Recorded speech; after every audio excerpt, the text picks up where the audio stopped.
짧지만 깊이가 있는 역사 공부, 품격 있는 새로운 인문학, 신용환의 역공 지금부터 시작합니다.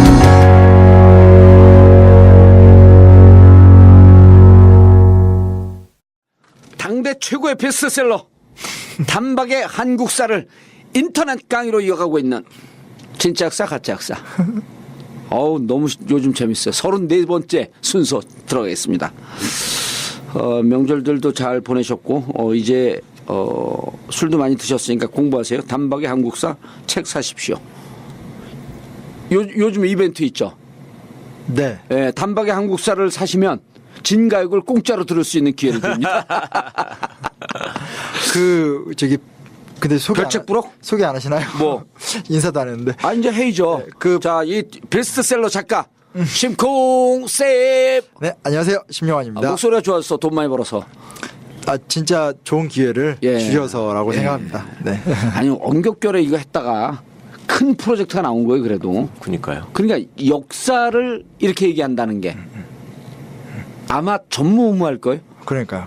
이런 게 아예 없죠. 아니, 이재희가 역사적 사건 중심으로 하는데 이렇게 정통 역사를 그게 이제 비정통이라는 얘기는 아니어도 그건 대중 역사. 대중 역사하고 요건 정통 역사를 다룬 거로는 아마 나오기가 좀 쉽지 않지 않을까. 네? 그게 봉도사님의 탁월한 감각과 기획력이죠. 어느 날 한홍구 선생님 만나서 인터뷰 한번 따오더니 계속 사람들이 역사를 알아야 된다. 응? 이 얘기를 하더니 방송에 출연하신 게 아니라 그냥 아니 그 장비 들고 찾아가가지고 인터뷰 따왔다니까 한홍구 선생 옛날에. 우리 저거 그때 뭐였었죠? 역사 국정화 문제. 국정화 때문에. 그래서 나는 원래는 한홍구 교수님하고 하려고 그랬어요. 그러니까 계속 그러셨죠. 예. 그러다가 귀에 빗나가갖고 삑사를 딱 맞았는데 여기 심쿵쌤이 걸린 거야. 자, 역사학계 위대한 걸작. 네, 최강욱입니다. 위대한 걸작. 그 별책부록은 이제 안 되세요. 그러니까 그 초판 초판본에만 있는 거지. 들어가고요. 아니 그러니까 그걸 달란 사람들이 많더라고. 근데 당분간은 인터넷으로 구매하는 거는 또 되나 봐요. 어느 정도로. 근데 남아 있으니까 이게 초판본이. 지금 방송이 나갈 시점에 이게 그러니까 생각보다 진짜 책이 너무 빨리 팔려가지고 그래서 모르겠어요. 그러니까 별책부록을 우리가 또 야매로 또 팔지 뭐 그럼. 아니 제가 우리 애들한테 요거 이제 보라고 이렇게 줬더니 일단 이 규모에 질려가지고 애들이 읽어볼 생각을 못하다가 요렇게 넘겨보다가 그 만화도 많이 있고 막 그러니까 보라 그랬더니 이렇게 보다 진짜 만화가 있네 막 이러다가 맨 뒤쪽에 이제 심쿵비기가 써 있으니까 이게 제목도 신기하고 너무 좋아하는 거야. 조그만 책에 이게 뭐냐고 그러더니 이렇게 넘겨보더니 요새 이거 나 여기 배우는 데인데 막 한참을 보더라니까. 그러니까 이게 이 심쿵비기는 정리를 거죠? 네, 그거 정말 입시용 정말로 시험에 잘 나오는 얘기들을 쫙 모아놓은. 그걸 한국사를 공부를 한 애들이 그걸 보면 더 놀래는. 그러니까 진짜 저 강의 노하우를 솔직히 말씀드리면 나 이거 그 별책부록 펴봤거든요. 이게 뭐요 일기요 뭐요 떡퍼버려서 아주 머리가 아프더라고요. 아니 그 시험 공부하는 게 정말 좋은 내용들이 다 들어가 있다니까. 핵심만 정말 핵심만. 수능 볼 아이들이 한 줄로. 네, 수능 한국사 능력 검정 시험 공무원 핵심적인 걸로. 이게 역사 공부 하다 보면 막 헷갈리는 게 많이 있거든요. 그 내용들을 딱딱 집어가지고 써놨더라고. 역시 아시네요. 이거를 심쿵비기를 별책부록으로 해갖고 꼭 필요한 사람들한테 다만 돈 1,000원이라도 받더라도 파세요 이거를. 편집장님께 압력을 좀. 누가요? 그거 뒤에 붙이는 작업도 좀 힘들고 힘들어요. 오프라인 출판사들이 좀 많이 꺼린대요. 근데 이거 그렇게 붙여서 일부러 밀어붙여서 한 거라고 하더라고요. 그래도 필요한 사람들은 줘야지. 이게 소비자 중심으로 해야지 공급자 중심으로 하면 안 돼요. 그 적정한 시점에 그냥 또 PDF로 아예 올릴 생각이에요. 요 부분만. 그래서 그냥 출력해서 볼 수 있게. 네, 그 만화 느낄 정말 잘한 것 같아요. 그 사람들이 생각보다 그 두께에 많이 압도가 돼가지고 좀 놀라더라고요. 그래서 그만큼 이렇게 저도 큰 프로젝트가 될지는 생각도 못했습니다. 이게 인생살의 전문 용어로 인생살의 숨구멍이라는 거예요. 만화가 되게 껴있는데. 예를 들었고 사인도 간판도 큰 게 바닥바닥 붙어 있잖아요. 그럼 눈에 안 띄어요. 근데 그게 적당한 거리로 띄워주면 사이사이가 숨구멍이라는 거야. 디자인의 핵심이거든. 이 만화가 껴있는 게 이 전체 책의 숨구멍이 되는 거예요. 지렁이는 우리 농토에 왜 좋아요? 지렁이가 없으면 농사 못 치거든. 땅구멍을 다니면서 땅에다 숨구멍을 만드는 거예요. 그렇구나. 그거 몰랐어요. 이런 종합 철학을 알아야지. 정치하려면. 저 정치하란 얘기인가요? 출판사 측에서는 너무 좋아해. 또 막 다음 기획안 저한테 막 들이밀어서 좀 죽겠습니다. 그래서 뭐 김홍국이 다 들이대게. 그 오늘은 그 지난 시간에 했던 농업정책 얘기를 이어가는 시간이에요. 그래서 진짜 이거는 학교에서 잘 안 배우는 얘기인데 저는 개인적으로는 꼭 이 얘기를 나누고 싶은 뭐 일부 나오는 얘기들이 있는데 실제로 농촌이 어떻게 농업정책으로 일제가 우리나라를 관리했는지를 잘 모르거든요. 근데 조금은 이게 또 오늘 우리 사회하고도 좀 연결이 되는 게 많아서요. 그래서 한번 좀 얘기를 말씀을 드려보도록 하겠습니다. 일단 보면 일단은 그 일본은 농촌은 면, 도시는 부로 이제 편성을 새롭게 했고요. 일본인들이 주로 거주하는 원래 부에다가만 부협의회를 두고 자치의 특기를 줬대요. 그러니까 지난 시간에 이제 변호사님 말씀하신 따로 살았으니까. 따로 사는 그런 게 있었죠. 근데 이게 사실은 그 뭐냐 지방은 안 되거든요. 왜냐하면 지방에선 소작농들과 그 지주들이 같이 살 수밖에 없는 구조이기 때문에 그렇게 될 수가 없어요. 근데 이제 이게 기억이 나실지 모르겠지만 뭐 향약 두레 이런 말들 있잖아요. 그러니까 전통적으로 그 조선만이 아니라 옛날 삼국시대 때부터 향촌 자치죠. 원래 이제 공동체지. 그렇죠. 그래서 향도라 그래서 그 마을 동네 사람들이 같은 어떤 원칙을 지키면서 같이 살고 고려 때는 불교 국가이기 때문에 같이 이렇게 뭐 탑도 세우고 불상도 만들고. 근데 조선으로 들어오면서는 유학자들이 들어오니까 향약이라고 그래서 이제 뭐 이렇게 유교적 원리에 따라서 같이 살고 조선 후기로 가면 이제 두레라고도 하고 그런 어떤 자치 역량이라는 게 있었거든요. 근데 일본의 농촌 정책은 그 자치 역량을 파괴시키는 형태. 그래서 중앙 집권화된 농촌 정책을 펼쳐나가거든요. 통치가 용이했기 때문에 그랬을까요? 아니면은 저게 조선에 무슨 얼과 뿌리를 작사를 내려고 그랬을까? 두 가지 다 두 가지 다인가? 같이 갔겠죠. 얘네들을 일단 그냥 두레 이런 거면 지금도 그 공동체의 하나의 상징으로 협동조합의 두레라는 이름을 많이 쓰잖아요. 그럼요. 그러니까 이제 저 어떤 마을 고유의 어떤 시스템이 있으면 얘네들의 통치가 안 먹히는 거잖아요. 그러니까 저걸 깨야 됐겠죠. 그러니까 한 번도 우리 역사는 그 마을 공동체를 깬 적이 없어요. 그러니까 아까도 말씀드렸지만 향도라고 고려나 삼국시대는 불교를 바탕으로 해서 향촌의 운영을 존중하되 교화시키고 했던 거고 조선은 유학을 한 건데 이제 전혀 다른 방식이 처음 나오는 거예요. 근데 이게 되게 재밌는 게 그래서 일단은 동리제도를 새롭게 재편해요. 그러니까 면과 읍을 새로 다 정리해요. 그러면서 기존의 어떤 향촌 질서를 행정교육을 다 파괴를 먼저 하고요. 그러면서 이름을 많이 바꿨다는 거잖아. 그렇죠. 한국식 좋은 이름들을 다 없애고 뭐 1, 2, 3 이렇게 숫자로도 막 넣어버리고. 그러면 이 식민지 통치에 대해서 무척 전략적이고 치밀했어요. 그렇다니까요. 진짜 치밀했어. 아마 세계사적으로 유례를 찾아보기 힘들 거야. 그 진짜 이놈들이 치밀하게 준비해갖고 잔혹함, 치밀함, 전략적 이런 게 이 종합 선물 세트야. 그러니까요. 그리고 그 면에다가 구장제도로 가는데 이게 오늘날 이장제도예요. 그러니까 각각의 국가가 정한 행정구역을 관리하는 말단 그 지역의 리더. 그러니까 그전에는 그냥 그 지역에 자생적 리더십이 있었다면 이제는 중앙 권력이 보증하는 말단 리더들이 만들어지게 된 거죠. 요새도 촌에 가면은 구장이라는 말 쓰잖아요. 아, 그래요? 아, 지금도 써요? 그럼. 우린 축구 구장 이런 거밖에 아니야. 구장. 구장이라. 그 동사무소를 동해라고 난 서울 오니까 동사무소를 동해라고 하더라고. 네. 근데 시골에서 면사무소를 면회라고 절대 안 하거든. 아, 그래요? 그러니까 서울에 오니까 동해 가가지고. 근데 초창기에 올라서 막 대학 가서 올라 그때 80년대. 동해라 그랬지. 맞아. 옛날에. 지금은 동사무소라고 그러고 지금 주민센터라 그러는데. 자치센터. 자치센터인데. 난 그 말이 너무 이상했거든요. 동해라는 말이. 어디 갔어? 아버지 어디 갔어? 그러면 동해 갔다 오신다.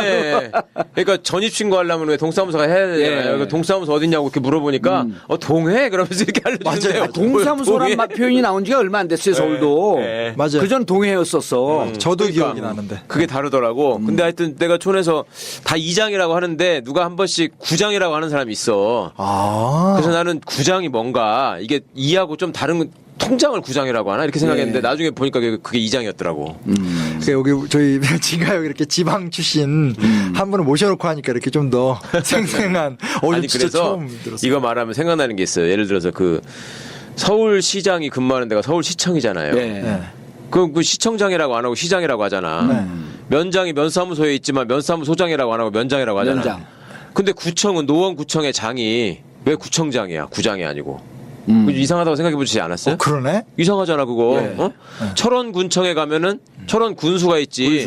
철원구청장이 있는 게 아니야. 그렇죠. 근데 구청장만 유독 구청장이라고 부르고 자기들끼리는 청장이라고 부르잖아요. 청장이라고 부르죠. 그러니까 무슨 뭐 저기 관세청장 이런 것도 하고 비슷하게 청장이라고 부르거든. 좀 높아 보이네 지금 보니까. 그렇잖아요. 그런 게 있어요. 그래서 아니 이게 왜 이거만 이러냐 그랬더니 해명은 그거야. 옛날 구장은 2장이었기 때문에. 구장과 겹칠 수 있으니까. 예, 그래서 그것만 구청장이라고 한다는 건데. 그래서 이번 지방선거 말고 그전 지방선거에서 대거 왜 서울시를 야당이 다 됐잖아요. 그때 이제 당선된 구청장들이 모여가지고 이런 논의를 했다 그러더라고. 뭐 구청장만 이렇게 하는 게 좀 명칭이 이상하다. 그래서 누가 구장이라고 하는 건 어떠냐 제안도 하시고 그랬대요. 근데 그러니까 구장은 옛날 2장이니까. 그래서 또 이게 일종의 이것도 권유의식이지. 좀 그러면 이제 우리 사람들이 사는 시골 뒷골목, 변두리 뒷골목 인간 냄새가 나는 그런 호칭에 대해서 얘기해 줄게요. 조기 축구에 가면 네. 구청에 이제 보통 9급으로 들어가면 7급에 정년하면서 옷 벗거든요. 그러면은 무슨 계장쯤 되거든요. 네. 절대 계장이라고 안 부릅니다. 뭐라 불러요? 청장이라고 불러요. 왜? 그 구에서 근무하기 때문에 그 구의 최상위층의 호칭을 불러주는 걸로. 예, 호칭을 존중해 주는 거지. 네. 그게 아무것도 아니고 이건 권위도 아니고 그분을 존중해 주는 거예요. 그냥 처음 보는 저기한테 박사님이라고 부르듯이. 그렇죠. 예, 선생님이라고 부르듯이. 또 뭐가 있는 줄 알아요? 대학교 수의로 근무하는 분들이 있어요. 꼭 교수님이라고 불러요. 근데 처음에 그게 그래? 거북스럽다가 이제 시골 쪽 서울 변두리 문화인데 시간이 지나면서 이분들이 서로 존중하려고 어디 가서 내가 쪽팔리지 않으려고 그렇게 봤어 난 처음에 색안경을 쓰고 근데 시간이 지나면서 서로 존중해주고 술 먹고 가면서 자 교수님 들어가고 김 교수 들어가 이러는데 무척 보기가 좋더라고. 그러네요. 호칭에 담겨 있는 인간적 냄새. 그건 또 못 봤네 난 한 번도. 저도 뭐. 그 우린 바닥을 박박 교봐야지 그런 걸 알지. 시골 가면은 공무원들은 다 주사라고 부르거든. 경찰은 다 순경이듯이 어이 김주사, 어이 주사 이렇게 하는데. 그래 이제 순사들도 그 순경들도 조기 축구에 나가나 이런 거 만나면은 뭐 예를 들어 서장이에요? 서장으로 불러주고 그래요. 김 서장 그래요. 그럼 그 얼마나 좋아 근데. 그러니까 정치 고자도 의원이라고 불러주니까 맨날 조기 축구에 나가고 이러는 거 아니야? 안 나가지 이제 요즘. 왜냐면 계속 나가는 게 귀찮아서 구단을 하나 만들었어요. 하여튼 그 구장 얘기 안 끝났어. 우리 그 축구팀 이름을 끝까지 물어봐야지. 구단을 만들었다니까. 또 봉 뭐죠? 봉 패밀리. 봉 패밀리. 우리끼리는 봉패라고 불러. 봉패. 약간은 이게 봉패 좋다. 봉패 축구단. 봉패. 뭔가 행패를 부린 듯한 느낌이. 봉패 괜찮다. 아니 근데 여기서 제일 재밌는 게 있어야 돼요. 골을 딱 넣잖아. 그럼 딱 골 넣은 사람 와 그러잖아. 근데 우리는 한 사람 골을 딱 넣은 사람이 봉보로 봉봉봉 여기 중에 봉보로 봉봉 그럼 마지막에 다 11명 선수가 뽕 그러는 거야. 당한 쪽 준 절매 열받지 않겠어? 진짜 열받아요. 봉보랑 봉봉 하고 있으면. 봉보로 봉봉봉. 그래서 구속이 된. 전 진짜 다른 정치인들 좀 만나뵙고 싶어요. 왜요? 다 이런 스타일이신가요? 사선에도 이런 스타일이 안 돼요. 참 독특한. 그래서 저한테도 많이 물어봐요. 어떤 분이냐고. 그래서 훌륭하신 되게 분이라. 이제 정치하는 사람들 만나면 한성교 같은 스타일이 많지. 그냥 저런 석상에서는 되게 멀쩡해 보이다가 획가닥 하는 거지. 기분 진짜 나빠진다. 그러니까. 약한 사람 딱 표와 리가 부동한 사람들. 그런 사람이 정치인의 표상이지 뭐. 멱살 바로 딱 잡고. 그 목을 막 참 진짜. 자 가시죠. 여튼 그 구장 제도를 일단 만들고요. 그리고 재밌는 게 이제 그 구장을 중심으로 농촌을 어떻게 운영을 해야 될 거 아니에요. 그래서 그 어떤 특정 지역에서 30개에서 한 40개 정도의 홀을 지도 농가로 선정을 해요. 근데 재밌는 건 그 지도 농가가 대부분 다 분홍들이에요. 분홍. 그러니까 해당 지역에 잘 사는 농민들. 그래서 그게 지도 농가가 되고요. 그리고 그 지도 농가를 중심으로 해서 이게 되게 재밌습니다. 농가 갱생 5개년 계획. 이 이제 농촌진흥운동 때 했던. 갱생이라고 하는 것은 뭐 잘못된 것을 반성하고 이런 개념 아니에요. 원래 교도소에 가면 많이 써있죠. 갱생. 자력갱생. 그러니까 이제 이 당시에 이제 식량 충실, 뭐 수지 개선, 부채 정리인데 되게 흥미롭잖아요. 이렇게 몇 년 계획을 세우고 이장이 중심이 되어 있고 지도 농가들은 대부분 다 그 지역의 좀 유지 농가들이고 이런 식의 어떤 농촌 구조를 요때 세팅을 짓게 되는 아니 거죠. 참 그 갱생이라는 말 모르세요? 우리 몰라요. 어릴 때는 왜 저 기차에서 그 홍익회 왜 홍익회 판매하잖아. 이거 카트 밀고 다니면서 왜 파시는 분들. 그걸 강생이라고 그랬거든. 강생? 왜? 그 갱생을 강생이라고 부른 건데 그게 유래를 옛날에 아마 그 무슨 전과자 출신들인가 뭐 그런 분들한테 아마 그랬을 수 있겠네. 그래가지고 그걸 갱생이라고 불렀어. 갱생회라고 하다가 이름을 홍익회라고 바꾼 걸로 내가 알거든. 그래갖고 강생 그랬다고. 그 세워놓고 연양갱 사 먹고 맨날 계란 사 먹고 사이다 사 먹고 그러고. 아, 전과자들 중에서 좀 그 모범수들 예. 이렇게 갖고 한 사람들을 사회에 적응시키는 차원에서 썼을 수 있겠네. 그렇게 저는 알고 있어요. 하여튼 갱생회였다고. 아, 그렇구나. 지금은 완전 다른데 이제 옛날엔 그랬다는 거지. 홍익회라고 바뀐 것도 얼마 안 됐었잖아요. 예. 그 때는 갱생이라 그러는데 이제 자기들은 홍익회라고 써갖고 다녔고. 아, 요즘 KTX 타니까 여름에는 저걸 안 팔더라고. 삶은 계란. 상한다고? 상한다고. 또 겨울엔 팔아요. 아, 예. 삶은 계란. 기차 타면 삶은 계란이 최고거든. 그러니까 계란하고 사이다. 김밥과. 그래서 아무튼 그런 식으로 이제 구성을 돼서 정부가 운영을 하고요. 이게 되게 재밌는 게 요거는 농업과 관련된 얘기인데 요 단체를 기본적으로 이제 변형을 시킵니다. 일단은 진흥회 같은 또 다른 어떤 또 자치 조직을 하나 만들거든요. 예. 근데 이 진흥회가 하는 역할은 뭐냐면 총독부의 지시사항을 준수하는 걸 좀 전문적으로 하는 그러니까 또 하나의 서브 조직을 두는 거예요. 그리고 그 진흥회의 리더들 지도자 육성 프로그램을 통해서 중견 인물이라는 또 이런 리더들을 길러요. 근데 걔네들이 주로 하는 게 농촌 지도자 역할만 하는 게 아니라 교련, 체조, 창가 같은 소위 말하는 총독부 지시사항을 또 성실하게 운영하는. 교련도 똑같잖아, 교련도. 미치겠다 진짜.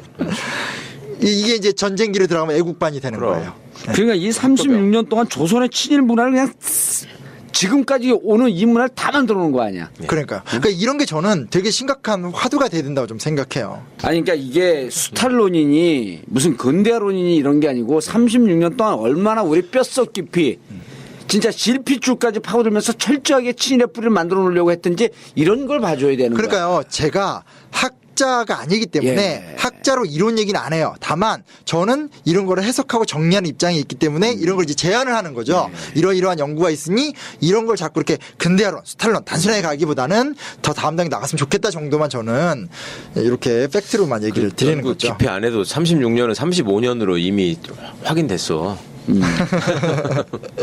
이렇게 이제 뭐 이렇게 관행이 돼 또 있으니까. 글쎄. 근데 이제 계약서입니다. 이게 저는 진짜 중요한 얘기라고 생각해요. 그러니까 계약이라는 게 정말 중요한 문제잖아요. 그러니까 우리나라가 일본한테 먹힐 때도 계약이 된 거잖아요. 뭐 이렇게 을사, 늑약 같은 걸로 계약이 되면서 넘어간 건데 이때 이제 수작 계약서들이 있거든요. 그러니까 일본의 그 지주들이 들어와서 이제 우리나라의 농촌의 소작농들과 계약을 하는데 그 계약서를 분석해 보면 이것도 또 요즘 얘기하고 또 이어지는 게 되게 많아요. 근데 그 단적인 예를 하나 갖고 왔는데 가와사키 소작계약 증명서만 제가 좀 자세히 옮겨봤어요. 요게 이제 아마 전라도 이게 샘플링이겠지. 가장 대표적이고 제일 먼저 와서 시작했던 모델이 됐던. 근데 이제 계약서의 특징이 첫째 뭐냐? 연대 보증을 시켜요. 그러니까 연대 소작증이라고 그때 했어요. 연대 소작증. 그러니까 이제 문제가 생기면 니들이 이제 공동 책임져라. 이런 식의. 이게 아예 계약 조항으로 들어가요. 이게 첫 번째고요. 그다음 이제 철저하게 소작 기한을 정확하게 정하는데 그 해의 추수가 끝나고 나면 소작료를 징수한 다음에 그때 소작 계약서를 매해 써요. 그러니까 그 전까지는 지난시간에 얘기했듯이 경작권이라고 그래서 그냥 이렇게 계속 같은 사람들이 했잖아요. 근데 이제 그런 게 아니라 추수한 다음에 요 소작농가가 일하는 모습을 보고 그 범위들의 계약서를 계속 매해 갱신을 하는 거예요. 굉장히 좀 각박하게 운영을 하게 되는 제도로 바뀌게 된 거죠. 그래서 그게 두 번째 특징이고요. 세 번째 같은 게 뭐냐? 이제 소작 재배 과정을 철저하게 지주가 관리해요. 그러니까 일본 품종이나 일본식 농법을 그대로 준수하는. 그래서 농촌의 어떤 기본적인 재배의 자율성을 완벽하게 배제를 시키게 되는 거죠. 여기까지는 이제 소위 말하는 요즘식 말하면 대자본이 철저하게 프랜차이즈 관리하는 방식을 그대로 썼다라고 보시면 될 것 같고요. 전문용어로 인간 CCTV를 설치한 거지 뭐. 지주가 인간 CCTV가 된 거죠. 그렇죠, 그렇죠. 네. 그리고 이제 이 다음부터 나쁜 얘기들인데, 그다음 뭐냐? 지주가 지정한 날에 소작인이 직접 소작료를 운반해 와야 돼요. 이때는 현찰로 보내는 게 아니라 쌀을 갖다 대야 되잖아요. 날짜를 자기들이 정해놓고 그날 직접 갖고 와야 돼요. 근데 지주 중에 상당수는 부재 지주들도 많거든요. 최소한 거리가 되게 먼으니까 그 운송료를 다 부담하라는. 저것도 알량한 그 민법 원칙에서 나오는 거야. 지참 채무의 원칙이거든. 빚을 갚는 사람이 들고 와서 갚아야 된다. 이게 정말 참나. 그 소작료 감면도 사실 거의 없고. 써먹어야지. 지참 채무의 원칙. 야, 야, 내 부산 가 있으니까 너 갚을 때 부산을 가져와라. 그런 게 어딨어? 참 최무의 원칙도 모르냐. 민법의 대원칙이다. 민법의 대원칙이다. 로마 시대부터 이어내려온. 예. 그러니까 저한테 변호사님이 저 사적으로 때 얘기하셨을 때 법이라는 게 사람을 보호하는 법으로 보이지만 실제로는 다 이게 가진 자들 위한 뭐 이런 거다 이런 얘기를 그럼요. 가진 자들을 디펜스하기 위해서 만든 룰이지. 그 오죽하면 우리가 첫 강의할 때 법을 이기는 법을 강의를 했겠어요. 전국구에서요. 여기 우리 여기 벙커에서 법을 이기는 법. 그래서 그렇고요. 소장료 감면도 거의 안 해줬어요. 그러니까 아주 정말 누가 봐도 진짜 심각한 흉년을 빼고는 감면 없었고요. 이제 또 웃긴 건 이제 소작권은 타인에게 전대할 수 없다. 그러니까 소작권을 누구한테 또 이렇게 팔 수 없게 만드는. 그러니까 소작인이 충실하게 농사 짓는 것 외에는 다른 어떤 행동도 할 수 없게 만들었다. 라는 것들. 그래서 그렇게 운영을 했고요. 근데 이게 내용을 다 따지면요. 딱 간단하게 나오는 게 뭐냐면 투자 없는 투자예요. 그러니까 자기들이 지배권을 갖고 농민들을 최대한 혹독하게 부려먹어서 뽑아내는 구조. 이상도 이하도 아닌 거죠. 또 대중용어로는 손 안 대고 코 풀기. 그렇죠. 근데 이게 이 정도 가면 소작률 수치율이 평균 7알에서 8알이에요. 그거 어떻게 먹고 살았어, 그러니까. 그럼? 응? 그래서 이게 뭐냐면 뒤에 좀 이따 얘기 나오겠지만 농민운동 할 때 보면 5할로 내려달라. 이게 요구 사항이 돼요. 네. 그리고 5할, 4할 뭐 이렇게 되고 그래서 나중에 이제 해방된다 미군정이 했던 게 이제 3할로 내리는 거 뭐 이런 식. 근데 지금으로 따지면 30%. 그러면 어마어마한 건데. 이제 그러고 나서 이제 근데 이제 보면 아까 이제 지난 시간에 이제 우리가 산미증식 계획 얘기를 했잖아요. 근데 또 되게 웃긴 게 이게 계속 역순환인 게 총독부가 일본 본토의 식량 사정을 해결하기 위해서 산미증식 계획을 법안을 통과시켜요. 그러면 총독부가 이렇게 투자를 해야 될 거 아니에요. 요즘 말하면 정부가 이렇게 자금을 풀고 그걸 저리에 이렇게 갖다가 이렇게 하고 이래야 되는데 웃긴 게 뭐냐면 사업비 한 80% 정도 제가 자세한 통계는 책에다 써놨는데 80% 정도를 지주가 부담하는 구조인 거예요. 그러니까 기본적으로 총독부는 지주를 식민지 파트너로 삼았지만 굉장히 어마어마한 대규모 사업을 할 때는 다시 지주한테 그 돈 부담을 시키는 거죠. 근데 웃긴 거 뭐냐면 그 지주가 그 부담금을 또 어떻게 처리하냐 그거를 또 다시 소작인들한테 여러 가지 방식으로 또 떠넘기게 되는 구조가 되는 거죠. 그러니까 이게 아주 누적되는 경제 시스템으로 만든다라는 특징을 갖고 있습니다. 그래서 이 당시 부채 규모도 굉장히 엄청났고요. 그래서 보통 이제 그 당시 부채가 이율도 한 30-40% 개인 고리대. 지금처럼 무슨 1금융권, 2금융권 이런 금융 시스템도 없었고. 근데 되게 웃긴 게 그렇게 해서 부채비를 그러니까 떠넘기면 소작인들은 그걸 감당하기 위해서 또 빚을 져야 되잖아요. 그 빚을 또 누구한테 지냐? 또 지주한테 지는 거예요. 그렇죠. 그게 악순환이지 계속. 빚만 계속 늘어나는. 보릿돈 볕돈이라고 추수기 때 그걸 다 뜯어가는 거예요. 그래서 이게 7할 8할이 되는 거예요. 원칙적으로 5할인데 거기 이런 식의 어떤 중충구조로 다 떠넘기식을 하니까 이래저래 떼끼고 나면 남는 건 이제 100섬을 이렇게 생산하면 20섬밖에 안 남는. 무시무시하게 되는 구조가 되는 거죠. 그리고 이제 그 뜯을 때도 자기들이 직접 손 묻히게 하니까 이제 마름이죠, 마름. 많이 들어있잖아요. 그러니까 우리가 전통적으로 쌀밥에 고기 구워 먹는 게 소원이잖아. 그러니까요. 민족적 소원이 쌀 농사를 짓는 나라에서 쌀밥에 고기 구워 먹는 게 소원이 되는 게 그런 사정 때문에 그러는 거죠. 다 뺏기니까. 그러니까요. 그래서 그런 메커니즘이 진짜 역사에 그런 가져온 있을 의미도 없겠지만 만약에 일본 제국주의 침략이 없었으면 근대하고 뭐고 그냥 안정적으로 이렇게 평화롭게 토지도 비옥하고 또 근면하고 이러면서 우리 민족의 발전 역사를 순탄하게 가져갈 수 있었을 것 같아요. 저는 그게 좀 해체됐을 것 같아요. 신분제가 조선 후기로 가면서 많이 이렇게 그쵸. 붕괴되고 있었잖아요. 그러니까 조선도 시민혁명이 충분히 가능했을 만한 그러니까 그런 에너지가 있는 나라였는데. 아니 동학농민 그러니까요. 동학농민 있었죠. 3.1운동 있었죠. 그러니까 평등하려고 하는 이 조선 민중의 노력이나 이런 거는 제가 보기엔 DNA가 있는 것 같아요.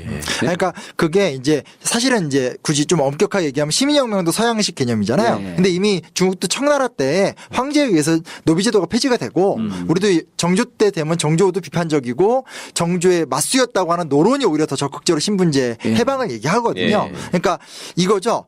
굳이 근대화가 될 필요가 있느냐.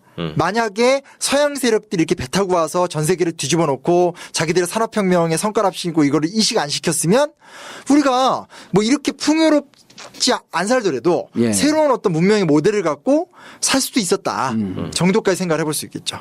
예. 근데 그런 것들이 이제 거기서부터는 이제 사실은 새로운 학문적 연구나 새로운 인식론을 만들어내야 되는 과정이어서 그 이상은 제가 뭐 드릴 말씀은 아직까지는 없고. 아니 그러니까 역사를 이렇게 보면 다른 나라도 그렇게 저항의 역사, 그 다음에 자유를 찾으려고 하는 역사, 민주의 역사, 평등의 역사 다 있지만 그 역사적 사건으로서 3.1운동, 그 다음에 그 4.19 혁명, 80년 광주 항쟁, 6월 항쟁. 87년 6월 항쟁 이런 건 다른 나라에서 늘 그 하나의 샘플로 네네. 공부하고 받아들이고 이런 거거든요. 네네. 그렇다고 나서 우리 97년도에 정말 그 독재 사회를 극복을 하고 평화적 정권 교체한 거. 그러니까 이런 DNA를 갖고 있는 아주 우수한 민족 아니에요. 그리고 지금도 만약 이명박근혜 10년 저거 없었으면 엄청난 에너지를 발휘할 수 있는 통일로 또 선뜻 예. 앞으로 나갈 수 있었던 그런 에너지가 있었을 것 같아요. 네네네. 그거 잘해야지 이제. 그렇죠.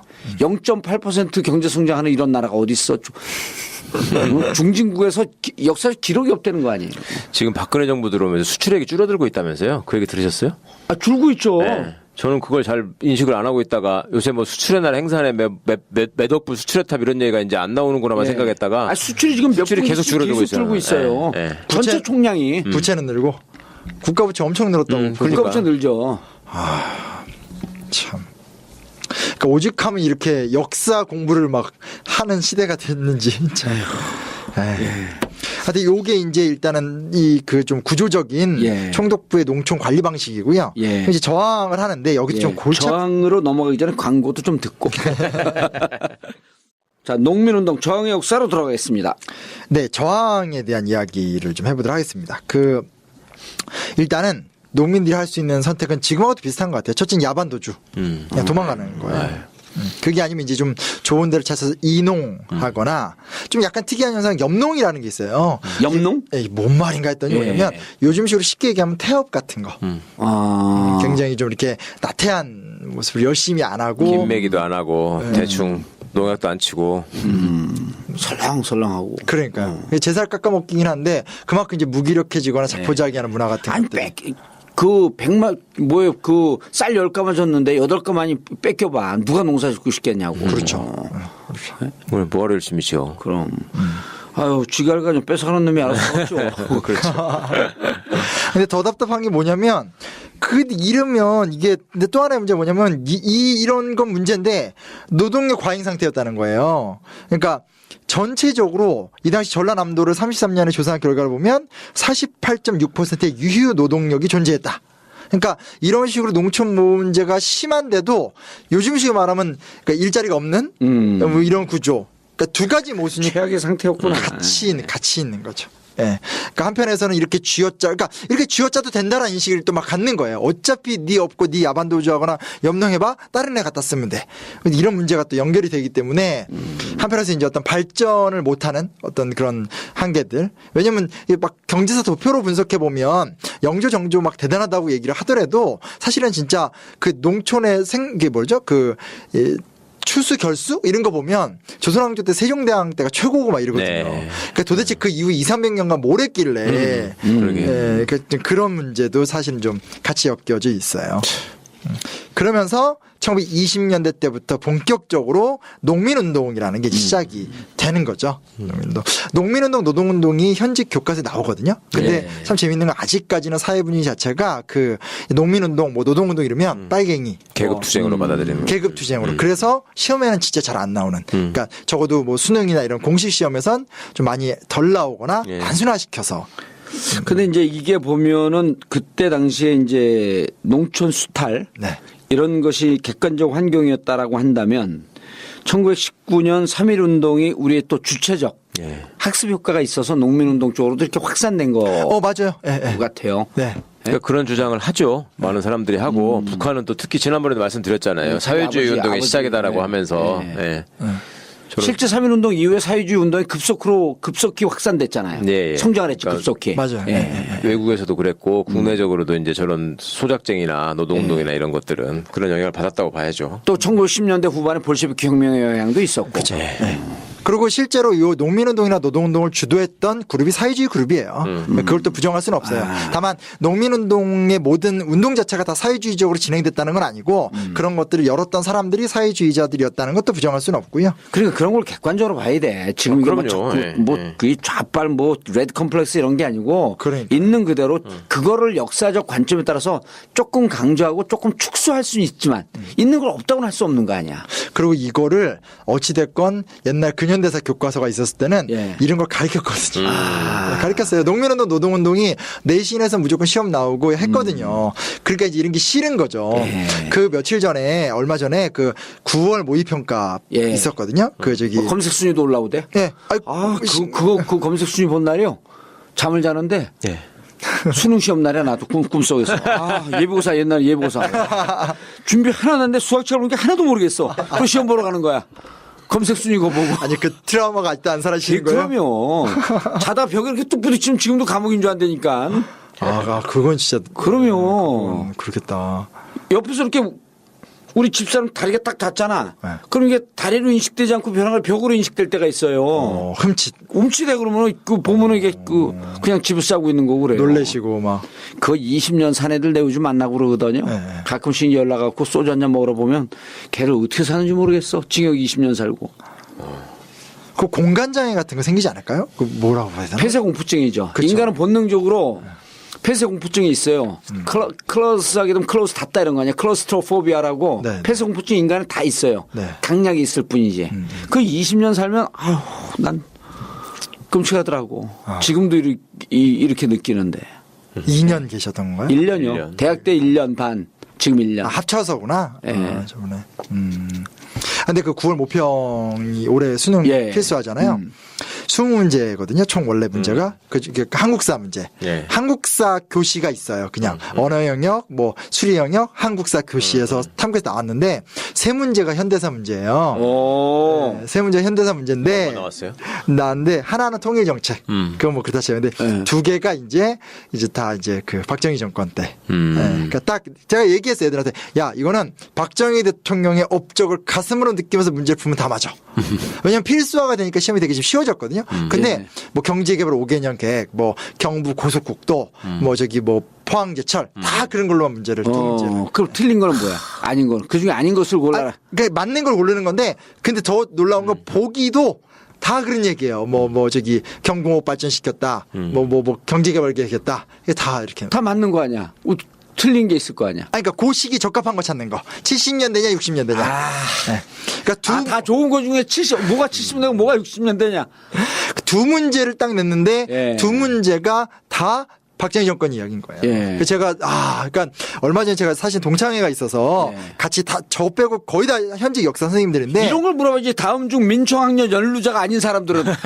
아니, 그러니까 옛날에는 이게 이명박 대통령 전까지만 하더라도 그때도 박정희 대통령 문제가 나왔어요. 나왔는데 그때는 복이나 이런 걸 보면 민주화 운동 같은 걸 같이 나오고 명과 암 뭐 이런 것들을 같이 물어봤는데 이번에 나온 문제를 보니까 완전히 명만장에 나온 거예요. 그래서 제가 이제 현재 역사 교사들이니까 수능 필수화된다음에 대한 걸 갑론을 박고 저희끼리 막 하는데 이제 뭐야 이렇게 우리끼리 막 얘기했거든요. 뭐 제도가 바뀌는 우리의 고민인 거고 제가 막 그랬거든요. 어차피 저쪽은 문제 20문제 중에 한두 문제만을 그렇게 내서 애들한테 그 이미지만을 강화시킬 것이다. 이런 이제 제가 이제 얘기하고 친구들 동의해 줬는데 그러고 나서 이제 시험 본 시험지 갖다 딱 피니까 진짜로 두 문제가 딱 박정희 시대의 어떤 찬양. 업적. 예. 예. 그래서 원래 절대로 3차 경제 개발 계획 묻지 않거든요. 그 예. 한국사 시험에서 20년 만에 처음으로 그 유신 시절에 3차 경제 개발 5개년 계획을 했다는 게 답이었어요. 제가 그걸 보면서 국정교과서가 아닌데 지금 답답해지더라고요, 진짜. 그거 1년 남았다. 잘들 살아라. 아유, 나쁜 놈들. 1년 살았어. 이제 그 니들 마르고 닳도록 가지도 안 해. 정말 나빴죠. 근데 또 디테일은 되게 강해서 일반인들 잘 모르고 보도도 안 되는 데다가 그걸 다 하는 거예요. 제가 진짜 너무 답답해가지고. 여튼 돌아오면 이제 그 노동 운동의 가장 유명한 건 그러니까 노동조합들이 되게 많이 만들어지는데요. 암태도 소작쟁이가 진짜 유명합니다. 예, 이거는 모든 사람 거의 다 알 것 같아. 그렇죠. 예. 예. 아니, 소설책으로도 나왔고 성기숙 선생 암태도 저 못 봤어요. 제목이 암태도요. 아 그래요? 그러면 이건 유명한 유명하지. 소설을 몰라. 천정배 선생이 어디 가서 맨날 자랑하는 조기숙 말고 송기숙. 왜 자랑해요, 천정배? 암태도 출신이라고. 아 본인이 혹시 지주 쪽 출신 아닌가요? 그래서 암태도 소작쟁이가 되게 유명하고 시험에도 잘 나와요. 왜냐면 20년대는 생존권 투쟁. 그러니까 예. 너무 힘드니까 소장료 인하해달라 이런 거기 때문에 이게 이념적 성격이 없기 때문에 그런 식으로 되게 20년대는 생존권 투쟁이고 이념적 색채가 없으니까 이 시험이 나온다. 그런 시험에 잘 나와요. 예. 그래서 이제 역사 사료에다가 뭐 암태도 소작쟁이 하는데 누가 또 사회주의 운동에 그 관심을 갖고 있었다면 그때부터 또 시험 안 나오네. 그렇겠죠. 네, 그래서 제가 요 책에다는 이제 자세히는 못 썼어요. 전체 흐름이 네. 있어서 못 썼는데 이것도 요즘하고 똑같아요. 그래서 보면 이 너무 억울하니까 투쟁을 하고 하니까 반대편에서도 이 지주 문제 처리가 자기 그룹들 쫙 모아서 특혜 준다고 자기 패거리 만들고 그다음에 이제 폭력 충돌 이제 일어나니까 이제 막 시위하는데 또 이제 암태도가 또 소작쟁이가 성공할 수 있었던 게 이 농민들이 정말 똘똘 뭉쳐가지고 그 바다 건너서 그 목포로 나와가지고 목포 군청에서 막 투쟁하고 하거든요. 아주 강력하게 요즘 그 예, 군청, 군수실 점거농성. 그러니까요. 성주 뭐 이런 데 투쟁하듯이 하고 하니까 이제 또 중간에 그럼 물러나겠다라는 어물쩡한 말을 해서 물러나니까 그다음에 결국은 안 물러나면서 유지되고 그러니까 소위 전형적인 그 우리 대한민국에서 일어나는 과정이 디테일에 보면 똑같이 다 나와요. 그리고 결정적으로 총독부와 경찰은 다 지주편을 들고 예. 뭐 이런 과정. 암태도 소작쟁이를 이렇게 바꾸면 되겠네. 성주 사드 투쟁. 네. 그럼 똑같아지 관계가. 똑같아요. 이게 이 책의 구조상 제가 이게 자세히 못 넣었는데 예. 이 논문을 검토해 보면서 어쩜 우리나라에서 일어나는 보편적인 어떤 무슨 밀양이라든지 강정이나 이런 투쟁의 방식과 그 투쟁을 무력화시키는 방식이 똑같이 나요. 그래서 배운 거지. 아니 그 시절의 행정 시스템이라고 하는 것이 저런 거 무력화시키고 이제 분열 공장하고 이런 거 아니에요. 그쵸, 뒤에 그쵸. 밀정 풀어가지고 정보 수집하고. 예. 똑같지. 공무원 하는 짓하고 경찰 하는 짓하고 다 나눠가지고. 최근에 이제 업그레이드 된 게 외부 세력. 예. 그렇죠. 외부 세력은 또 80년, 90년대는요. 제3자 개입 금지. 그 조항이지 않았어요? 예, 그럼 노동 현장에 그래갖고 노무현 대통령이 그것 때문에 구속됐던 그렇죠. 거예요. 네. 예를 들어 그 파업을 하잖아. 그럼 가서 도와줘야 될 거 아니에요. 네. 변호사들도 가서 좀 도와주고 있고 어드바이스 하고 그럼 3자 개입 금지 조항에 걸려갖고 구속시키는 거예요. 그게 지금은 그 법이 없어지니까 이제는 외부 세력이라고 하는 그냥 어떤 마녀 사냥을 해버리는 거야. 똑같은 거예요. 똑같은 거 모든 게. 그러니까 3자 개입 금지 조항은 없어졌죠. 이제는. 없어졌죠. 예.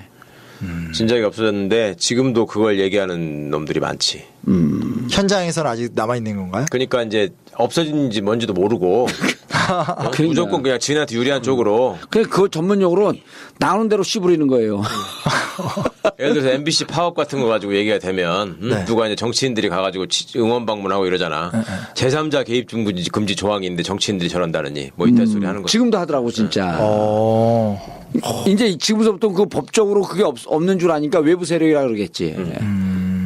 저 어렸을 때 저희 동네가 전농동이라고 예. 그가 좀 유명하긴 한데 거기 그 철거민 투쟁으로 예. 유명해요. 그래서 그 철거탑 막 버티다가 누구 죽고 이런 데인데 저는 이제 이 뭐라 해야 되나 그 못 사는 동네에서도 이제 그 전셋집 애였거든요. 그러니까 뭐 전세 월세에 사는 집 애였는데 지금도 만나는 제 친구들은 집주인들이었어요. 근데 저희 집은 이제 투쟁을 한 게 아니라 이제 그때 이제 더 못 사는 이제 면목동으로 이제 그러니까 중랑구로 이렇게 이사를 왔어요. 이화영원 지역구로.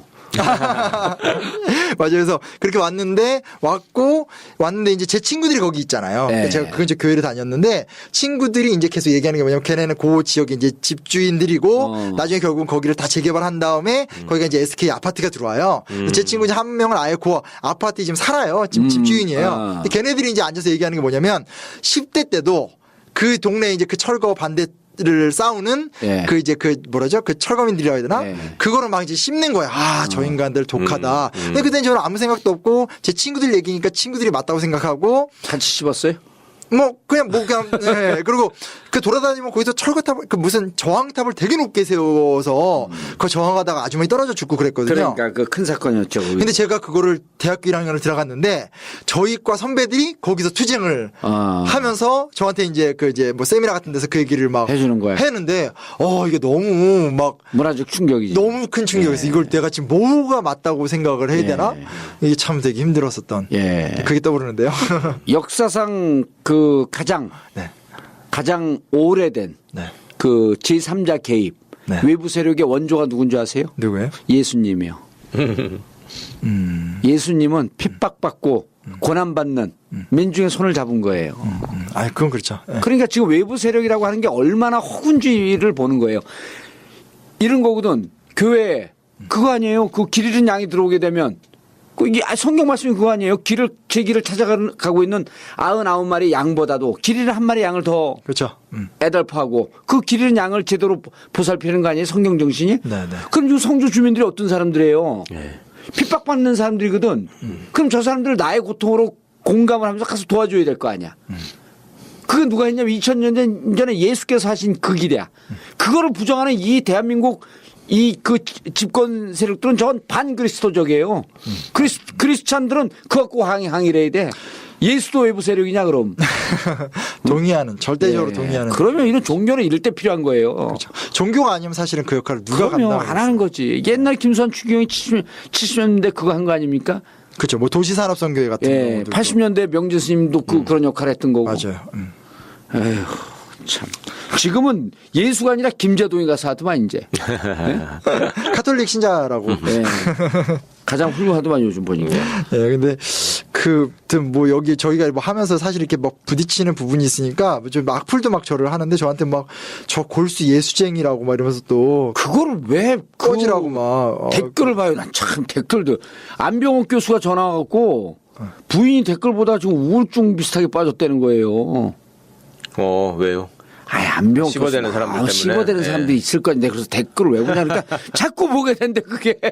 아니 그렇게 자꾸 보는 건 아닌데 자꾸 보는 건 아니에요. 그냥 뭐 가끔씩 보는데 좀 안 좋은 거만 눈에 근데 이게 가다 보면 우리가 여기서 예민한 문제들을 관통할 수밖에 없고 그게 역사라는 걸 중심으로 하니까 같은 뭐 개혁이고 이들을 있다는 게 있으니까 이제는 막 그런 인신공격도 시작이 되더라고요. 그래서 그냥 가는 길 계속 가세요. 그건 당연하죠. 그냥 이렇게 한번 얘기하고 저는 갈 길을 갈 겁니다. 네. 그 전적으로 도사님 얘기 동의하고요. 하여튼 그래서 20년대 때는 근데 암태서 소작쟁이는 싸워서 이겨요. 이겨서 고 소작료를 인하를 해요. 인하를 성공하고 그것 때문에 전라남도 쪽의 도서지방이 한때 이 노동운동에 굉장히 큰 성공을 냈던 적이 있어요. 또 그런 성공의 경험이 있기 때문에 27년에는 32개의 농민단체와 2만 4천여 명의 회원을 거느린 전국적인 조선 농민총동맹 같은 대단한 거야 진짜 이러고 보면 그 일제시대 때 만들어지는 거죠. 그리고 30년대로 들어가면서 혁명적 농민조합 운동이 시작이 됩니다. 근데 사실은 이거는 그러니까 옛날에는 이게 이제 또 좀 약간 운동권적으로 배울 때는 저 이제 대학교 때 이런 거 막 선배들이 가르치고 그랬거든요. 이때 이제 우리가 뭐라고 이렇게 얘기하는데 사실은 이때부터 이게 참 힘들어지는 게 보면 뭐 면사무소나 주재소, 경찰서 습격 같은 폭력 투쟁도 벌이고 조금 더 직접적인 토지 개혁이라든지 여러 구체적 요구들을 하거든요. 하는데 탄압의 정도가 또 되게 세져요. 그러면서 이게 이제 그리고 이제 이 투쟁이 또 강해지면서 이탈하는 농민층도 많이 생기고 그래서 사실은 30년대로 들어가면서 농민 의식이 성숙하고 성장하고 뭐 이렇게 승화되기보다는 그냥 투쟁이 과격화가 되고 농민들은 떨어져 나가고 탄압도 강화가 되면서 농민운동이 파괴되어가는 좀 비극적인 농민운동이 좀 말로가 시작이 돼요. 이 부분에서는 어떻게 뭘 또 만들어갈지도 사실 좀 고민이 돼요. 그러니까 우리나라로 말하면 70년대까지 나가다 80년대 때 급진화됐던 게 그냥 몰락하고 이렇게 되는 것처럼 좀 그렇게 좀 마무리가. 그러니까 운동의 역량이 당시의 국제정세나 이런 거에 비춰보면은 다 해외로 나가 있었잖아요. 우리나라의 그 지도자급들이. 만주로도 가 있었고. 그러다 보니까 저게 이제 동력을 계속 받고 누가 끌고 나간 사람이 없었던 거겠죠. 그렇죠. 그렇습니다. 그래서 아무튼 그럼에도 불구하고 이렇게 농민 운동이 있었다라고 하는 것은 또 대단한 영향이죠. 그렇죠. 그 엄혹한 시기에. 그래서 좀 안타깝지만 20년대 때 절정기 그러니까 20년대 후반부터 30년대 초반까지 엄청난 절정기를 보내지만 그 이후엔 좀 많이 좀 무너지게 됐고요. 그 사실은 이런 운동에서 특히 도시에서 노동운동 같은 것들을 사회주의자들이 많이 주도를 했거든요. 그러니까 개신교나 천도교 같은 종교계가 또 농촌운동을 열심히 많이 했었던. 예. 그래서 저는 좀 고민이 되는 게 제가 요즘에 뭐 이렇게 원퇴진이라는 중국 유명한 농업학자가 있더라고요. 그래서 우연히 그 사람 책을 많이 읽는데 중국에서는 최근에 아주 활발하게 농촌을 살리거나 농촌을 대안 모델로 만들려는 시도들에 대한 논의가 많이 진행이 되나 봐요. 그래서 그게 번역돼서 책으로도 많이 들어오고 하는데 저는 솔직히 제가 농촌 출신도 아니고 그리고 이제 그냥 학교에서 배운 내용으로는 계속 안 되어가는 이런 것만 배워서 농촌 문제를 진짜 거의 무지하거든요. 근데 이제 이런 걸 쓰면서 또 이제 이걸 하면서 좀 고민이 됐던 게 아니 우리나라 농촌이 계속 안 좋아진다는 소식만을 듣는데 뭐 이걸 그냥 이렇게 놔둬야 되나? 근데 개념 너무 모르고 좀 아쉬움이 이게 사회사적 뿌리하고도 좀 연루가 되는 게 마오 혁명 자체가 기본적으로 농촌 혁명 아니에요. 네. 그렇죠. 농촌이 도시를 포위하는 네. 그런 거기 때문에 농촌을 바라보는 관점이 우리하고는 완전히 틀리죠. 그런 것 같아요. 네. 네. 그리고 사회의 우리도 농자는 천하지 대본. 천하지 대본이라고 하는 이제 농촌 국가이기 때문에 그런 게 있었는데 중국 같은 경우는 농촌 혁명에 성공을 했고 사회주의 국가를 건설한 거 아니야. 그러니까 농촌이 죽으면 그 사회 뿌리가 없어진다라고 하는 깊은 그러니까 인민은 물이고 우리는 물고기다. 그렇죠. 거기다가 토지가 어찌됐건 현재까지도 국유화 구조니까 그걸 갖고 여러 이야기를 많이 하더라고요. 근데 우리는 뭐 이렇게 사실은 뭐 진보 진영의 팟캐스트에서도 전 농촌 얘기하는 거 들어본 적이 한 번인가 있었고 복잡하고 어려워요. 그리고 실질적으로 농촌 인구가 계속 축소돼 나가고 있기 때문에 예, 그렇죠. 그래서 아무튼 요 정도 이야기 좀 깊이 있는 얘기고요. 이야기의 좀 마무리 주제는 전체적으로 농업 얘기를 해보면 하나는 이제 뭐냐면 그러니까 결국은 이제 국가주도형 모델이라는 거예요. 그러니까 이게 이런 게 사실 오늘날 우리나라 박정희나 산업화랑도 연결이 되는 건데 총독부가 주도해서 즉 관이나 중앙정부가 주도해서 만들어지는 지방의 현실이라는 것이 사실은 이렇게 굴러왔다라는 것들에서 우리가 좀 반성적 인식을 좀 할 필요가 있지 않는가. 그러니까 1995년 김영삼 정부 이후부터 전면적 지방자치제가 실시가 됐지만 사실은 뭐 교육감이니 뭐 어떤 서울시장 같은 사람들의 역할이 굉장히 제한적이잖아요. 그런 부분으로도 우리가 좀 적용시켜서 반쪽 자치. 예, 그렇죠, 특히 교육감 같은 경우. 그러니까 뭐 예산 배당이 없다고 뭐 그래서 그런 부분에 대해서 좀 아니 한번 구조도 교육감이 있으면요 부교육감은 또 그 중앙정부에서 파견이에요. 아 그래요? 예. 인사권을 중앙정부가 갖고 있죠. 아 그 교육감 밑에 수족들조차도요? 이거 마찬가지야. 구청장도 부구청장은 다 그렇죠. 저기서 임명하고. 그 자치가 반쪽 자치지. 그러면 그 뭐야? 일종의 감시용으로 갖다 놓은 거지, 박아 놓은 거지. 세파트를 박아놓은 거지. 네. 짭새요? 또 부구청장 이런 사람들이 또 명예훼손을 걸지 않을까. 아, 그래서 전에 유명한 일이 있었잖아요. 그 광노현 교육감이 한참 재판받고 이러시느라고요. 저기 할 적에. 그 부교육감이 교육감 권한대행 취임식을 했잖아. 그 양반은 그 얼마나 재밌는 줄 알아요? 우리 참여정부 시절에 오모식인데 오모식에 그 이름 얘기하면 안 되니까 참여정부에 얼마나 또 철저한 그 충성파였었는데요. 자, 하여튼 여러 가지 했어. 그래가지고 교육감이 다시 돌아왔잖아. 벌금형 받고 이러니까. 그래가지고 이제 그때 또 이제 찌그러져 있고 이랬는데 하여튼 진짜 권한대행 취임식을 하는 사람이 어딨어. 야. 아, 근데 그 선거로 할 수 없는 부분들은 도대체 어떻게 해야 돼요, 그거? 아, 참. 그러니까 대한민국은 이제 정권 교체가 아니라 혁명이라니까요. 아, 그래? 내 캐치프레이즈 이제는 리모델링 우리말로 얘기하면 혁명이에요. 레볼루션? 예. 20대들이 리셋 하잖아요. 리셋 코리아 하자잖아. 그거 찬성하는 사람이 60%예요. 그러니까 지금 이 방송을 들으시는 분들도 느끼시겠지만 이게 1910년대, 20년대부터 이렇게 지금 100년 된 거야. 저런 짓거리 한 게. 똑같아요. 똑같잖아. 오히려 더 뿌리가 깊어져서 이제 초롱송이가 무너지지도 이제는 않아. 막 당연한 걸로 안다니까? 옛날에는 저렇게 하면서 그래도 좀 미안한 마음이라도 있었을 텐데 그리고 일본 놈들이 했으니까 할 말이라도 있잖아. 저 일본 놈들이니까 저게 나쁜 놈들이라고. 아니 이건 뭐냐고. 100년이라니까 지금 100년. 그럼. 그리고 이때는 독립운동 하는 사람들이 있으니까 미안하기도 했잖아요. 지금은 야당이 이제 또 새누리당 화대가고 있는 거야. 그러니까. 그리고 누굴 믿고 싸우냐고 이게. 글쎄 말이에요. 그 국민들만 이거 보세요. 지금 우리나라 경제 성장은 0.8%인데 경제 규모는 급격하게 축소되고 있는데 세금은 더 걷는데잖아. 네. 이때 농촌 수탈하고 다를 게 뭐가 있냐고. 그러니까요. 똑같아요 구조가. 그러니까 정권 교체가 아니라 정권 교체돼 봐야 희망도 없어. 이제는 혁명이다. 아니 그러니까 박정희가 앞으로 내세웠던 게 수출 중대에 무슨 뭐 공업국가 이런 걸 표방했고 서울이 막 세계적인 대도시다 이런 거 선전했잖아. 한강의 기적 어쩌고 하면서. 그렇죠. 지 딸대에 와가지고 서울의 인구가 줄어들고 수출이 감소하고 응? 그걸 그대로 다 말아먹으면서 아버지의 무슨 저기 제사를 지낸다고 하면서 뭐 국정교과서나 저기 뭐 탄생 100주년에 바친다고 그러고 이런 걸 하고 있으니 아버지가 만들어 놓은 고교 평준화를 깨버리고. 그건 또 깨버리고. 예, 그리고 아버지가 만든 제일 좋은 국민 뭐예요? 의료보험. 의료보험 제도. 그걸 또 깨지 못하고 환장을 하고 있고. 그러니까. 그린벨트 진작에 다 없앴고. 아니 20살의 대학생들이 저한테 얘기를 하는 거예요. 그러니까 알바를 하면서 생활을 하는데 알바를 쉬지를 못해요. 그러니까 등록금 버는 극단적인 거 아니고 그냥 등록금은 부모님이 대주는데 등록금밖에 못 대주는 거예요. 용돈을 못 주니까. 용돈을 못 주니까 얘가 막 주말이건 뭐건 아무튼 꾸준히 일주일에 3일은 알바를 계속 해야 되는 거예요. 근데 방학 때가 딱 되면 너무나 자연스럽게 학내에 일부 친구들은 너무나 편안하게 이번에는 유럽, 이번에는 동유럽, 이번에는 서유럽 이렇게 가는 거예요. 근데 그런 거에 대해서 너무나 이제 그 가는 사람도 미안한 것도 없고 못 가는 사람은 이게 당연한 거다고 얘기하는 거고 그러니까 그 자체에 대해서 문제의식도 제기할 수 없는 세상이라 해야 되나? 그러니까 이제 사회가 이게 망하는 그 직전을 가고 있는데 이제 임계점에 거의 도달하고 있는데 여권 인사가 무슨 모병제를 얘기해서 국민들의 환심을 사고 그다음에 또 야권 인사라고 참칭하는 사람이 참칭. 경제민주화를 하면서 국민들의 환심을 사는데 그거 갖고는요 사회 0.1% 구석도 안 바뀝니다. 맞아요. 이제는 이 사회를 근본적으로 100년 동안 이렇게 썩어오고 100년 동안 0.1%가 독식하고 있던 사회를 어떻게 처음부터 다시 만들 것이냐. 그렇죠. 그런데 주장이 이거예요. 정권 교체가 아니라 이제는 혁명이다. 사회혁명. 사회혁명이요. 그리고 그 온 국민이 주인이 되는 사회혁명으로 가야 돼요. 그리고 이게 그 임계점으로 난 오고 있어. 작년인가 그 프랑스 기자가 쓴 거 아니에요.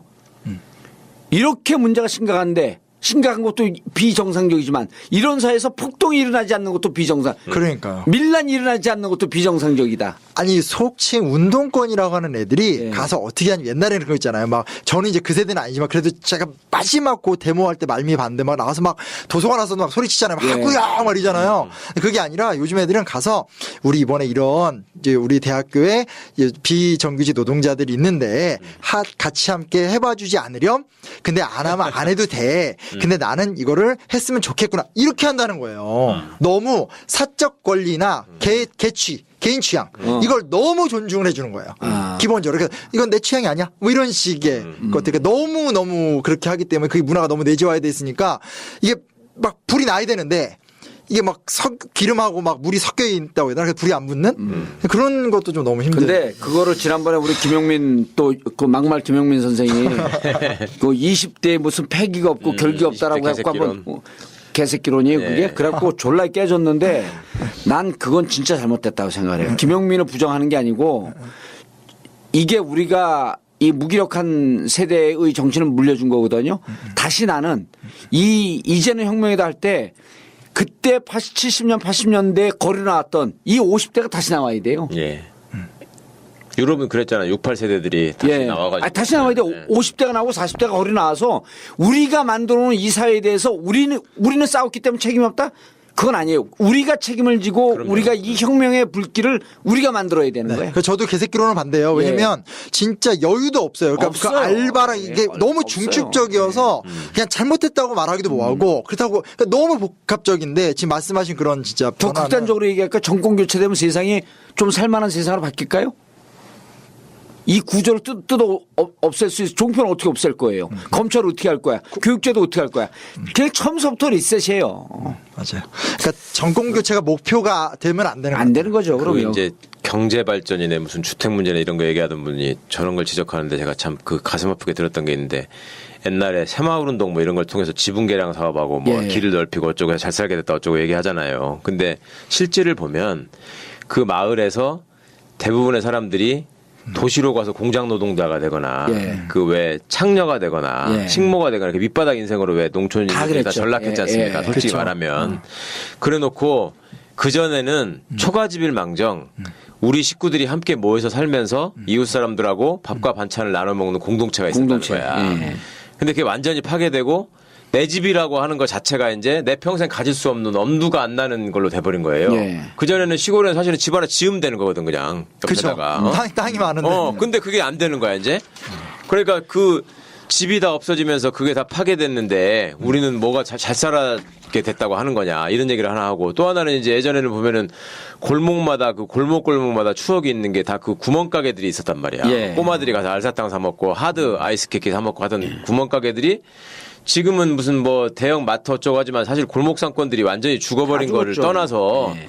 저는 진짜 얼마 전에 아니면 요새 무슨 뭐지 그거 올반이네 무슨 자연밥상이네 이런 것들만 대기업에서 하는 데인 줄 알았더니 예. 웬만한 커피숍 무슨 빵집 다. 이런 저기 뭐 이탈리안 레스토랑 이런 것들 다 재벌 3세들이 하는 거더만요. 심지어 미용실 뭐 이런. 와, 중요한 미용실 건 뭔 줄 아세요? 하다 또 다 망해. 그러니까. 야. 그게 병신 같은 다 망해요. 그게 그렇구나, 또. 원래 그 유학 갔다 온 다음에 실리콘밸리 진출했다 망하고 와서 삥 뜯다가 망하는 거 아니에요? 아니 그게 진짜 그 서민 대중 삥 뜯는 거거든. 그러니까 예. 그야말로 그 식당까지 차려가지고 이제 다 빨아먹는 거잖아. 예. 와. 근데 망해요 중요한 건. 잘 되는 것도 아니고. 그러니까 저번에 아, 뭐 나 진짜 방송에서 놀랬어. 키즈 카페 얘기도 하셨지만 저만 해도 어렸을 때 골목이 있고 골목에 차가 못 들어오니까 그럼. 거기서 그냥 하루 종일 동네 애들하고 놀았는데 지금은 이게 뭐라더나 애들을 내놓는 개념이 아예 없어요. 위험하고 차도 다니고 위험하고 또 요즘에 이렇게 누가 또 데리고 가고. 네, 그러니까 아예 없어요. 그러니까 어떻게 하냐면 애들을 데리고 언제나 그런 공간을 가야 돼요. 키즈 카페든 어디든. 그러면 그 가는데 그게 또 비용의 문제가 있잖아요. 그렇지. 또 그런 사람끼리 모이잖아요. 네. 그러니까 애들이 어렸을 때부터 그런 제한된 범위 내에서만 계속 크게 되는. 이거 아니 진짜 그러니까 이게 독재 체제, 친일 체제, 일본 제국주의 이게 핵심을 한마디로 얘기하면 인간에 대한 존중과 인간에 대한 존엄성이 사라진 사회거든요. 그럼 인간에 대한 존엄성이 사라지게 되면 황금 만능주의 사회예요. 아까 새마을운동 잠깐 얘기했었는데 그 전에 일본 제국주의가 들어갔고 우리 공동체를 파괴했잖아요. 새마을운동 우리 또 50년대 60년대 공동체를 또 파괴했어. 예. 그렇죠. 그게 다 파괴돼갖고 서울로 온 거예요. 네. 그 서울로 와갖고 그때는 또 이제 인간 중심의 사회가 그나마 있었는데 그 전통을 파괴한 게 지금 황금 만능주의 사회거든. 아버지가 파괴, 딸이 파괴. 그러니까 이 사회는 대답이 없어요. 답이 없어. 다시 우리의 인간 중심의 사회로 만드는 거. 그 지금 명절이지만 얼마나 끔찍합니까? 명절 스트레스라는 말이 여자분들이 남자들을 다 자빠져서 있거나 고스톱치고 있을 때 무슨 저 음식 마련에 이런 스트레스만 있는 게 아니라 명절 때 가족들끼리 모이는 것 자체가 스트레스라고 말하는 가족들이 지금 엄청 많잖아요. 점점 늘어나잖아요. 모이면 싸운대잖아. 모이지 말자 우리. 이거 정말 이건 근데 말씀 너무 잘해 주셨던 게 우리 저번에 이제 3.1운동의 민주주의와 연관성을 도사님도 잘 얘기해 주셨잖아요. 지금 말씀하신 부분을 40년대 때 충칭 임시정부에서 조소왕 같은 사람이 얘기한 거예요. 일제 식민 통치는 조소왕 선생이 예. 일본의 식민 통치 과정을 단순하게 저 외적이 우리를 지배했다고 얘기하는 것이 아니라 그들이 민족의 가능성이라든지 이런 것들을 망가뜨리고 있다는 걸 종합적으로 자본주의와 어떤 그런 것들을 다 지적하면서 비판해요. 그러면서 나온 게 삼균주의 이런 거거든요. 그러니까 이게 독립운동사와 민주주의 운동사와 바른 나라를 세우는 것과 오늘 우리 어떤 여러 가지 사회적 담론이라는 게 연결되어 있는 거고 그게 저는 독립정신을 계승하는 거라고 생각을 해요. 맞아요. 예, 그건 아베가 마지막 총독 아베가 떠나면서 한 그 얘기 얼마나 살벌해요. 총칼보다 무서운 식민지 근성을 남겨두고 갔다. 그건 너희들끼리 패거리를 나눠서 싸우는 것이다. 100년 뒤 우리는 다시 돌아올 것이다. 그게 우리가 지금 이걸 공부해야 되는 게 일본 식민지 근성. 네, 맞습니다. 이거를 통해 그러니까 지금 이 새누리당을 친일당이라고 불러야 되는 거예요. 그리고 뿌리를 완전 뽑아버려야 되는 거거든. 그렇죠. 진짜 말살을 해야 돼. 예. 정말. 근데 더민주당에도 친일 뿌리가 또 있어. 그렇죠. 그거 이제 우리 현대사 할 때 예. 왜 저기 우리나라 정통 야당사가 난 친일의 뿌리가 추워도 없는 줄 알았더니 추워도 있어. 아, 그거 씨. 잡아먹어야 되는데. 내년이 저기 윤동주 탄생 100주년 앤드 아, 그래요? 박정희 탄생 100주년이에요. 둘이 동갑인지 몰랐죠? 이거 진짜 몰라요. 저도 얼마 전에 강의 준비하다가 알아놓고 우와 혼자 이랬는데 17년생에 둘 다? 네. 네. 1917년생이에요. 오. 근데 저희가 내년에 현대사를 할 거잖아요. 예. 그러니까 정말 이렇게 이 보이지 않는 역사적 투쟁을 계속 멋지게 알겠습니다. 마무리하시죠. 마무리해 주시면 될 것 같은데 예. 이승자 독식세상 얘기 아까 다 한 것 같아요. 예. 그래서 우리가 이제는 친일의 뿌리를 꺾고 다시 독립의 정신으로 되돌아갈 때, 그 대한민국을 정권교체만 얘기하지 마시고요. 정권교체가 목적이 아닙니다. 지난 몇 주 전에 김현철 교수가 멋진 얘기를 했어요. 동맹은 수단이고, 그리고 목적은 국익이다. 정권교체는 수단이고, 목표는 민주화의 회복입니다. 진짜 역사, 가짜 역사 마치겠습니다. 감사합니다. 감사합니다. 감사합니다.